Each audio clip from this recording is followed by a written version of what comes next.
masa ini, ponsel menjadi salah satu benda yang tak pernah bisa lepas dari kehidupan manusia modern. Berbagai aktivitas sehari-hari nampaknya tak jauh dari ponsel. Kondisi berlebihan menggunakan ponsel bisa membuat pemakainya menjadi kecanduan ponsel. Sebagai contoh, seperti yang terjadi di negeri ginseng, Korea Selatan. Dalam sebuah kajian terhadap hampir 1.000 pelajar Korea Selatan, sekitar 25% masuk dalam kategori kecanduan ponsel. Hal ini sejalan dengan fakta bahwa 72% anak di Korea Selatan yang berusia 11-12 tahun mempunyai ponsel dan menghabiskan 5,4 jam mengutak-atik gadget mereka.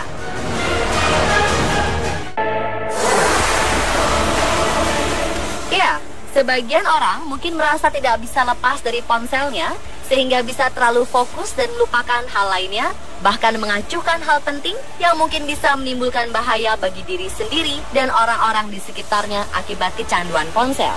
Seperti yang pernah terjadi di Tiongkok, seorang anak tewas tertabrak mobil akibat sang ibu terlalu asyik bermain ponsel.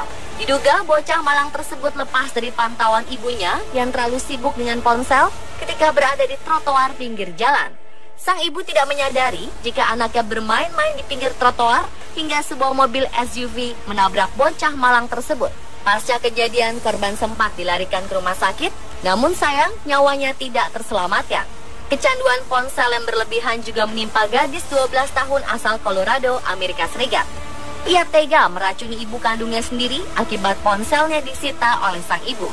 Gadis yang tidak disebutkan namanya itu diketahui sudah 2 kali coba meracuni ibunya.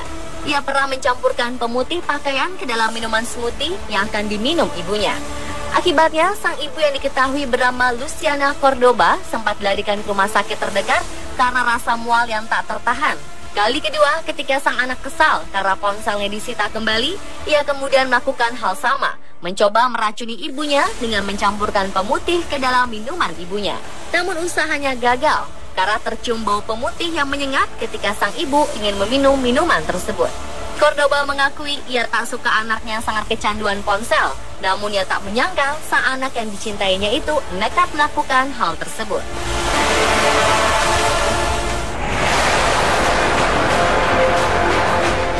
Beberapa kasus mengenai kecanduan ponsel tersebut mungkin tampak konyol, namun ternyata kecanduan ponsel menimbulkan dampak yang cukup berbahaya. Selain kasus-kasus tersebut, terdapat beberapa bahaya akibat kecanduan ponsel. Salah satunya berdampak buruk bagi tulang belakang atau yang populer disebut text neck.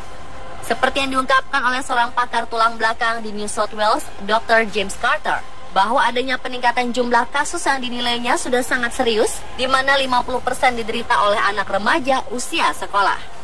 Kondisi ini disebabkan oleh kebiasaan menundukkan kepala saat menatap layar ponsel selama beberapa jam tanpa henti. Tidak hanya memicu kerusakan struktur tulang belakang, text neck juga memicu gangguan psikologis seperti depresi dan kegelisahan.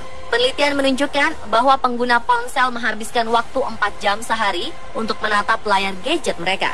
Ini berarti hampir 1.400 jam dalam setahun, kepala tertunduk dan leher mengalami cedera karena menahan beban berlebih. Normalnya, kepala manusia punya bobot sekitar 4 hingga 5 kg. Namun saat menunduk dengan sudut 15 derajat, leher menanggung beban setara 12,25 kg, bahkan bisa mencapai 27 kg jika menunduk lebih rendah, yaitu pada sudut 60 derajat. Bahaya lainnya adalah ketika beberapa orang mempunyai kebiasaan membiarkan ponsel menyala saat sedang tidur. Menurut survei yang dilakukan oleh Huffington Post bersama YouGov, 63% pengguna ponsel berusia 18 hingga 29 tahun membiarkan tablet atau ponsel mereka menyala saat tidur. Padahal tidur di dekat ponsel yang dibiarkan menyala bisa mengganggu kesehatan. Menurut penelitian yang dilakukan ilmuwan University of Granada, Spanyol, meletakkan ponsel yang menyala di kamar tidur dapat memicu kegemukan. Menurut para peneliti, tubuh membutuhkan kondisi gelap untuk menghasilkan hormon yang dapat mengatur konversi makanan dan minuman menjadi energi. Bahaya lain akibat pancaran cahaya dari ponsel adalah metabolisme tubuh bisa jadi kacau. Menurut Profesor Pengobatan Tidur di Harvard University, Dr. Charles Keysler, cahaya tersebut dapat mengganggu ritme alami tubuh sehingga menipu tubuh kita dan menyangkanya bahwa itu adalah siang hari. Metabolisme tubuh bekerja aktif ketika seseorang tertidur. Oleh karena itu, bila seseorang terpapar radiasi ponsel dan tidur jadi tidak nyenyak, maka proses metabolisme tubuh akan terhambat. Sehingga proses pencernaan makanan ataupun proses detoksifikasi racun di dalam tubuh juga ikut terganggu.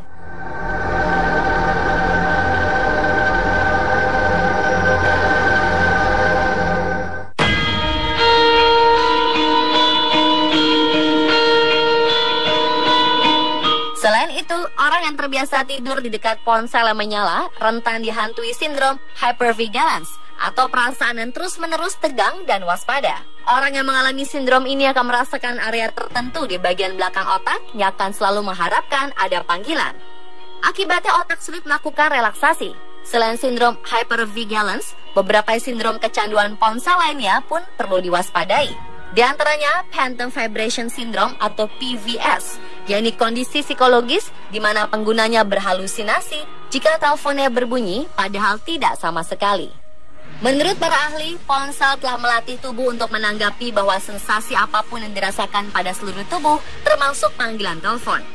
Para pengguna ponsel yang mengalami sindrom ini sangat khawatir jika terlambat menerima panggilan masuk atau pesan teks. Sehingga tubuh jadi terbiasa mendeteksi sensasi apapun di tubuh sebagai notifikasi dari ponsel. Padahal mungkin saja hanya disebabkan adanya pergerakan urat syaraf. Para ahli psikologi pun menyebut PVS sebagai bentuk gangguan kecemasan di era teknologi serba canggih ini. Sindrom kecanduan ponsel lainnya adalah nomophobia. Nomophobia sendiri adalah singkatan dari no mobile phobia yang berarti ketakutan atau kecemasan karena tidak memegang, salah meletakkan, atau karena baterai ponsel habis. Menurut penelitian dari Iowa State University Amerika Serikat, kecemasan karena tidak mengecek ponsel dalam beberapa menit sekali termasuk tanda-tanda dari nomophobia. Seperti yang dialami pelajar berusia 19 tahun asal Korea Selatan.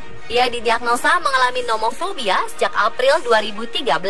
Ia mengaku bahwa ponsel telah menjadi dunianya. Jantungnya berdegup dan telapak tangannya berkeringat jika memikirkan ponselnya tidak ada. Orang tuanya mengatakan kebiasaan putri mereka menggunakan ponsel juga berdampak pada perilaku sosialnya. Ia mulai enggan melakukan hobi dan menarik diri dari aktivitas sekolah.